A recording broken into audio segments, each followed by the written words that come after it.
There's nothing worse than having your homestead dreams crushed by failures and mistakes. When a lot of us get into homesteading, we have this dream, this vision of abundance, of bounty, of being connected to the land, of providing incredible nutrient dense food for our family and friends. But a lot of times we don't think about the mistakes that we could potentially make that could crush our homestead dreams.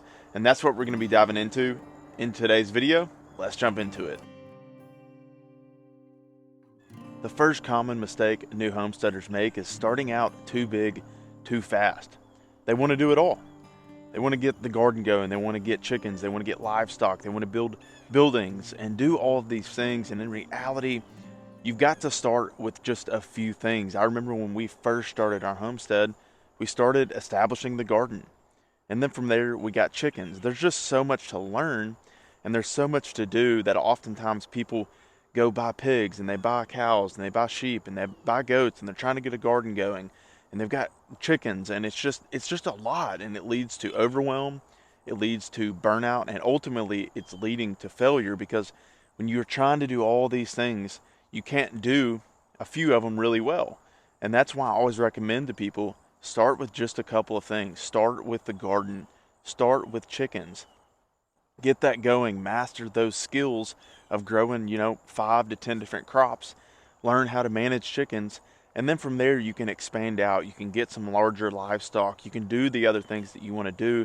But this is just a really common mistake that I think a lot of people make, and ultimately it leads to failure, it leads to burnout, and it leads to discouragement. So start with a few things, master those skills, and then from there you can expand your homestead. The second mistake that can crush your homestead dreams is just underestimating the time and cost involved in starting a homestead. When you're starting out, there's a lot to be done. There's a lot with the gardens, there's a lot with animals, there's potentially fencing projects and things that need to take place. And all of this costs money. Building a chicken coop costs money, bringing in compost to establish a garden, renting or buying a tiller, other equipment that you may need, it all costs money. And you've got to think through that. How much money do you have and how much time do you have? If you and your spouse both have full-time jobs off the homestead, then potentially you're only going to be able to do projects in the evenings or on the weekends. This is going to dictate how much that you actually bite off, or how much you're actually going to try to do on your homestead, because everything just requires a good amount of time. We all desire this abundance. We all desire to have all of these things that can be produced and grown on our homestead. But in reality, preserving the harvest, getting into a garden and weeding, managing chickens, managing other livestock, it all just takes time and it takes money. So think through thoroughly, how much is this actually going to cost and how much time do we have to put towards the homestead? The third potential mistake you can make on a homestead, and this is probably one of the most crucial ones, is buying the wrong piece of land. Y'all, this can be a pivotal mistake. When you're buying a piece of land, there's a lot to think through. How much pasture do you need? How much of that space do you want to be woods for firewood? Is the land sloped? What's the water doing? How's the water moving across the land in a torrential downpour? Thinking through soil quality and zoning laws and all of these things that are incredibly crucial when it comes to purchasing a homestead. What kind of sun do you get on the homestead? If you buy a property that's on a northern facing slope, that is not the best piece of property to buy. You also don't want to buy the cheapest land. Sometimes there is land that is cheap and it's set up well to homestead. But if you're buying cheap land, you need to think through, why is this land cheap? How much is it going to cost to get going?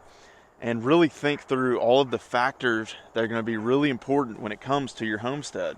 I think often people want to be way outside of the city, and you just need to take into account, like, do you have kids? Do you need to take them to a football or soccer practice? How far is it to get into town to get some tools or supplies when needed? I think you just need to weigh out your options, and sometimes being a little closer to town with a little bit less land is better than being way outside of town and having a ton of land. You just need to think through, how much land do you want? And the more land you buy, the more maintenance that is going to be involved in that land. So think through these things thoroughly before going out and purchasing a piece of property, and make sure it checks all the boxes and it aligns with the goals that you have for your homestead. The fourth mistake that could crush your homestead dreams is not planning for self-sufficiency. Now, a lot of times when we think of homesteading, we think of getting the garden, getting the chickens, getting the other livestock, but we need to think through aspects a little bit more thoroughly. What are we going to do about water? Now, you may be on a city or municipal source, but that's not reliable. If something happens in the world, we have some type of catastrophic event, then you're not going to get water from the city anymore. So you need to think through energy and you need to think through water. Water is going to be our number one and most crucial resource on the homestead.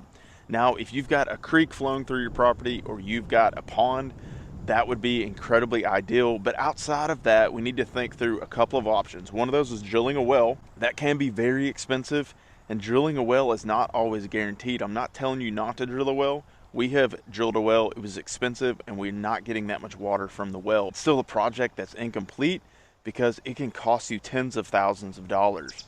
I would say most people are going to spend 10 to 20 grand drilling a well. Your other option for water is to do rainwater catchment. I'm actually a big fan of this, especially if you live in a climate that gets a pretty significant amount of rainfall.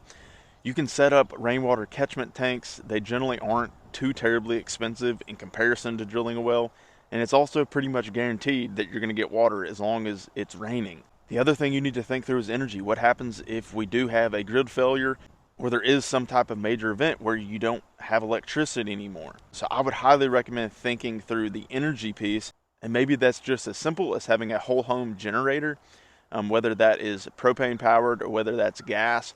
If it is powered by that, make sure you have a big enough supply to run that generator.